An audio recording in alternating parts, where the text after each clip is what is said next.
Hi, my name's Sarah. I've just watched an amazing documentary called Kiss the Ground, and it's something I'd like to share with you. We have two problems. Well, we have many problems we need to address, but two problems that were addressed in the documentary are global warming and desertification. Now, global warming is due to the amount of greenhouse gases in our atmosphere. We naturally have these greenhouse gases in our atmosphere, but due to the large amounts of oil, gas and coal we have burnt lately for electricity and transport, in conjunction with major deforestation, has meant that we have a lot more greenhouse gases in our atmosphere than we should have. And these form like a blanket, and this means that heat can't escape out, it can only be radiated back in. And this is called global warming. It causes a rise in temperature, and this causes extreme weather patterns like hurricanes, like flooding, and like droughts. Desertification is where repeated ploughing has weakened the soil. The soil then loses its moisture content, its water content, and it turns to dust and blows away. Repeatedly ploughing the soil also means the soil releases its carbon content back up into the atmosphere, so that is also contributing to global warming. Now, it's estimated about 2/3 of our agricultural land is going through some sort of desertification process at the moment. There usually are, on average, about 40 million people per year have to move homes due to desertification. It's estimated by 2050 there's going to be 1 billion refugees due to this, and we have currently already lost 1/3 of our topsoil. It's blown away basically, and the UN estimates that by 2070 we are going to have lost the rest of our topsoil. So we are pushing ourselves to extinction. And if you're under 40, this is going to be likely to be in your lifetime. If you're over 40, you don't get away with it either, because you have to reincarnate on this planet, and we're going to reincarnate onto a planet that we have wars fought for food. So just some basic biology. Plants pull carbon from the air. They take it down through the plant and push it in the soil, and this is called sequestration. Plants and trees also help with our rainfall by a process called transpiration, and that is moisture, water content leaving the soil up through the plant, and it's then evaporated and it later falls somewhere as rainfall. Now, about 40% of the rainfall comes from the land, and the other 60% comes from our water, from the oceans, the seas, and the rivers. Now, a healthy soil contains a huge amount of microbes, and these microbes feed the plant with nutrients. And we eat the plant, whether it's a fruit, vegetable, or a grain, and we then get the nutrients. But what happens is that with the repeated ploughing, this has caused the weakening of the soil, and the soil now needs more fertilizers, more herbicides, and more pesticides to grow healthy plants. But unfortunately, these kill the microbes in the soil. They also kill the microbes in your gut, and you need healthy microbes to keep your gut healthy. So this means that the plant doesn't have as many nutrients in it, and we need to now eat more to get the same amount of nutrients than we did, say, 30 years ago. Now, bodies have an innate intelligence to heal and be healthy. If you cut yourself, it forms a scab.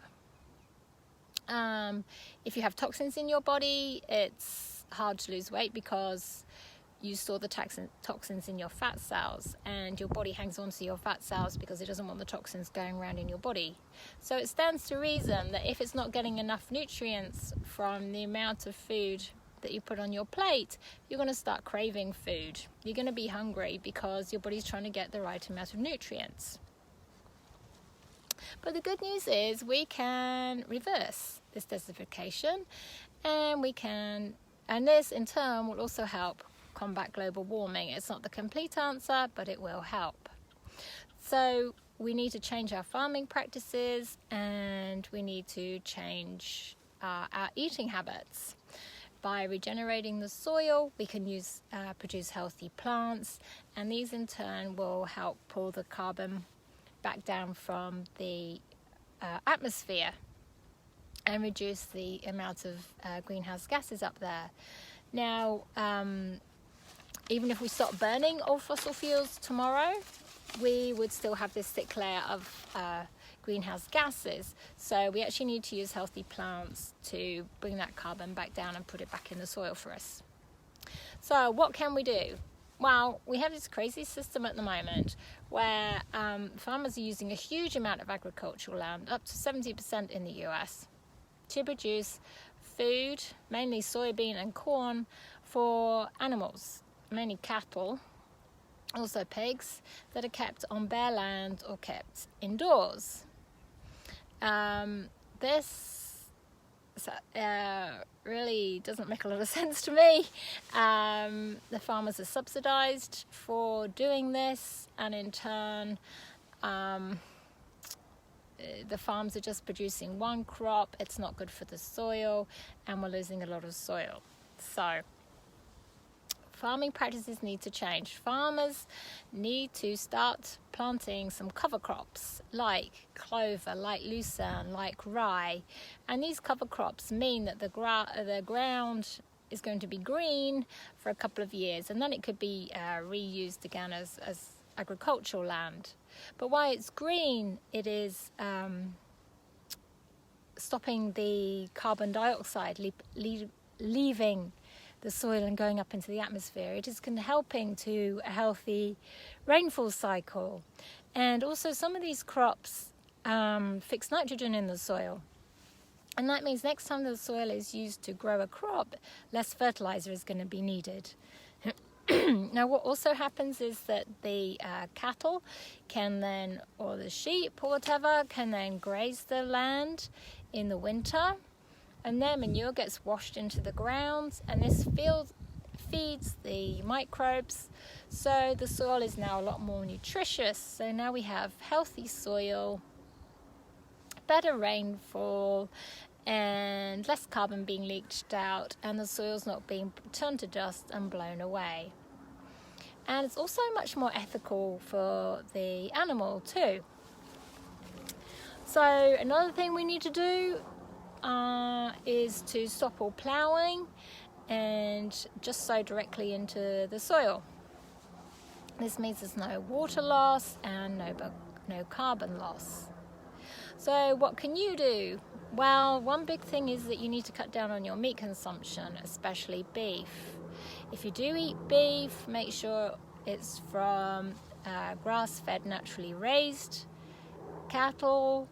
You might need to ask your supermarket, if you buy your meat from your supermarket, where it gets it from. You also need to cut down on your dairy consumption. That is because ruminants, as cattle and sheep, produce a lot of methane, which is one of the greenhouse gases. Now, you don't need a lot of dairy to get your calcium and magnesium. If you Google foods that contain a lot of calcium and magnesium, you can find out lists, but just to let you know that a lot of flour and cereals is already fortified with calcium, and you can buy soy milk, rice milk, almond milk that also has calcium added. Other big forms of calcium are beans, greens, and dried figs. Magnesium, almonds, pumpkin seeds, oatmeal, and bananas are good sources of magnesium. But I say, if you Google, you're going to get other foods there as well. if you go to all you eat buffet, then make sure you eat the food on your plate. 30% of the food we produce is wasted. So as I say, if you go to an all-eat buffet, then try and eat all your food on the plate. Don't just waste it because you can. Go through your fridge, freezer and pantry regularly and check expiry dates so foods don't expire. You can buy local foods, buy in-season foods, buy organic if you can. You can have a go at growing your own. You can ask your council to adopt the San Francisco system. So San Francisco, the homeowners are given a special bin to collect plant material and food waste. And this is collected by the council and turned into compost for the farmers. In actual fact, the people in San Francisco get penalised for using the normal bins, so they have an extra incentive there. You can collect your own food waste and your own grass clippings and make your own compost for your garden or give it away. Try planting some bee-friendly plants or trees in your garden. Why not grow your own fruit trees? They're great for the bees and great for you too. And also try and use olive oil rather than soy or canola or rapeseed oil.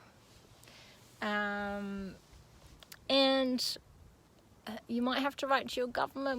The government at the moment is subsidizing the farmers for producing soybean and corn to be fed to the cattle. But if that could change, if they could be subsidized for also producing some cover crops like the lucerne,